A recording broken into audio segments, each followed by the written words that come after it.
श्री स्वामी समर्थ. तुम्हा सर्वांचे आपल्या यूट्यूब चॅनलवरती मी अगदी मनापासून स्वागत करते. तुमच्या मनातील सर्व चांगल्या इच्छा स्वामी महाराज पूर्ण करत हीच स्वामींच्या चरणी प्रार्थना करते आणि आजच्या व्हिडिओला सुरुवात करते. आजच्या व्हिडिओमध्ये आपण दिवाळीची संपूर्ण माहिती पाहणार आहोत. 2024 मध्ये दिवाळी जी आहे तर ती कधीपासून कधीपर्यंत असणार आहे, दिवाळीचे जे 5 दिवस असतात तर या 5 दिवसांचे महत्त्व काय आहे, त्याचप्रमाणे शुभमुहूर्त काय असणार आहे, तर अशी संपूर्ण माहिती आपण या व्हिडिओमध्ये पाहणार आहोत. व्हिडिओला सुरुवात करण्या अगोदर तुम्ही जर चॅनलवरती नवीन असाल आणि पहिल्यांदाच माझे व्हिडिओ पाहत असाल तर चॅनलला सबस्क्राईब करा. व्हिडिओ माहितीपूर्ण वाटला तर व्हिडिओला लाईक करा. दिवाळीमध्ये वसुबारस, धनत्रयोदशी, यमदीपदान, लक्ष्मीपूजन, दिवाळी पाडवा आणि भाऊबीज हे महत्त्वाचे दिवस मानले जातात. आता बघा, यंदा म्हणजे 2024ला वसुबारस जी आहे तर ती कधी आहे, तर वसुबारस ही सोमवारी 28 ऑक्टोंबरला आहे.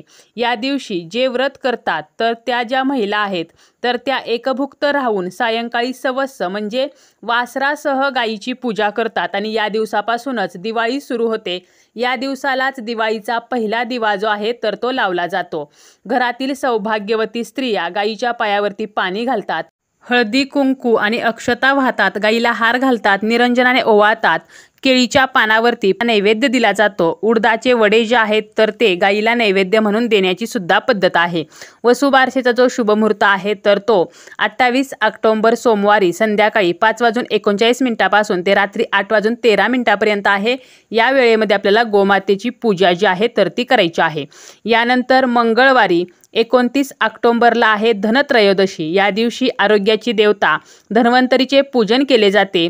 या दिवशी माता लक्ष्मी, कुबेर, धन्वंतरी आणि यमराज तर यांचे सुद्धा पूजन केले जाते. याच दिवशी यमदीपदान सुद्धा असते. या दिवशी सोने चांदी जे आहे तर ते खरेदी करणे शुभ मानले जाते.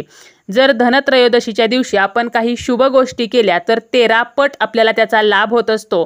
त्याचप्रमाणे या दिवशी दिवे लावल्याने घरातील नकारात्मक ऊर्जा दूर होते. या दिवशी धन्वंतरी याचा जन्म झाला म्हणून धन्वंतरीची सुद्धा पूजा केली जाते. त्याचप्रमाणे यमदीपदान हे सुद्धा केले जाते. आपल्या घरामध्ये अपमृत्यू होऊ नये म्हणून घराच्या बाहेर दिवा लावून त्याचे पूजन केले जाते. दिव्याची वात जी आहे तर ती दक्षिणेला केली जाते. दक्षिण ही यमाची दिशा आहे, त्यामुळे फक्त यमदीपदान करतानाच दिव्याची वात दक्षिणेला केली जाते आणि यमदेवाकडे प्रार्थना केली जाते की आपल्या घरातील कोणाचाही अपमृत्यू होऊ नये. धनत्रयोदशीची जी पूजा आहे तर त्या पूजेचा शुभमुहूर्त आहे संध्याकाळी 6:31 पासून ते रात्री 8:31 यानंतर 31 ऑक्टोंबरला आहे नरक चतुर्दशी. नरकासुराने 16,000 स्त्रियांना पळवून नेले होते. तेव्हा श्रीकृष्णाने नरकासुराला ठार मारून या स्त्रियांना मुक्त केले होते. त्यांना सन्मानाचे जीवन प्राप्त करून दिले होते. म्हणूनच या दिवसाला सुद्धा दिवाळीमध्ये खूप महत्त्व आहे. यानंतर आहे ते म्हणजे लक्ष्मीपूजन. दिवाळीमध्ये येणाऱ्या लक्ष्मीपूजनाला खूप जास्त महत्त्व आहे. आश्विन अमावस्येच्या रात्री लक्ष्मी ही पृथ्वीवरती संचार करत असते. आपल्या निवासासाठी ती योग्य स्थान बघत असते असे म्हणतात. ज्या व्यक्ती खऱ्या, प्रामाणिक, दानशूर, संयमी आणि धर्मनिष्ठ असतात तर अशा व्यक्तींच्या घरी माता लक्ष्मी वास्तव्य करते.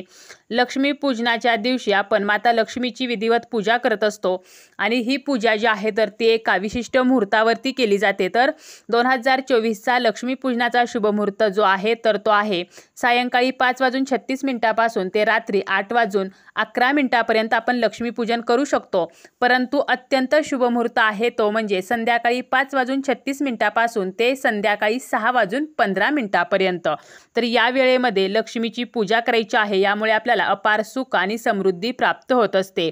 त्याचप्रमाणे या दिवशी लक्ष्मीला आवडते जे पदार्थ आहेत तर त्याचा नैवेद्य दाखवायचा आहे. लक्ष्मीपूजनामध्ये शिंगडा, डाळिंब, श्रीफळ, सीताफळ तसेच केसरयुक्त तांदळाची खीर, हलवा तर यांचा समावेश केला जातो. यानंतर आहे ते म्हणजे दिवाळी पाडवा. 2 नोव्हेंबरला शनिवारी दिवाळी पाडवा आलेला आहे. या दिवशी पत्नीने पतीचे औक्षण करावे. नवविवाहित जोडप्यासाठी दिवाळीचा पाडवा हा खूप खास असतो. दिवाळी पाडवा हा 3.5 मुहूर्तांपैकी एक आहे. या दिवशी सोने खरेदी केले जाते. हा दिवस अतिशय शुभ असतो. पार्वतीने महादेवांना याच दिवशी द्यूत खेळताना हरवले होते.